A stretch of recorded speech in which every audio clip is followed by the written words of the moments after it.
চলতি বছর পবিত্র হজ পালনের উদ্দেশ্যে বাংলাদেশ থেকে এখন পর্যন্ত ৭৩,১৮২ হজযাত্রী সৌদি আরবে পৌঁছেছেন।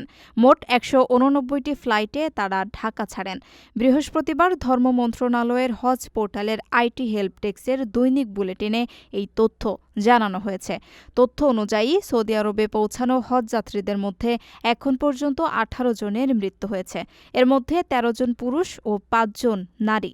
মৃতদের মধ্যে ১৩ জন মক্কায় এবং ৫ জন মদিনায় মারা গেছেন। আজই চলতি বছরের হজ ফ্লাইট শেষ হওয়ার কথা রয়েছে।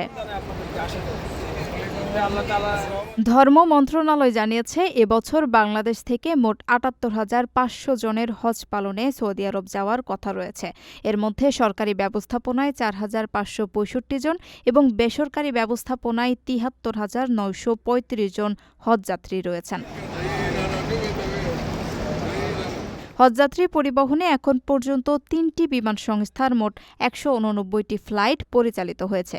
এর মধ্যে বিমান বাংলাদেশ এয়ারলাইন্স ৯৫টি, সৌদি এয়ারলাইন্স ৬৯টি এবং ফ্লাইনাস এয়ারলাইন্স ২৫টি ফ্লাইট পরিচালনা করেছে।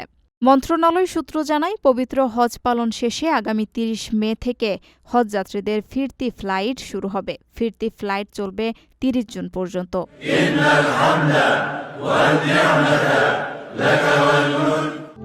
প্রবাসীদের জন্য নির্মাণ হচ্ছে দেশের প্রথম স্মার্ট সিটি, যেখানে থাকছে স্কুল, মসজিদ, হাসপাতাল, সুইমিং পুল, হেলিপ্যাড, পাঠাগার, জিম, সুপারমার্কেট, শিশু পার্ক সহ সকল নাগরিক সুবিধা।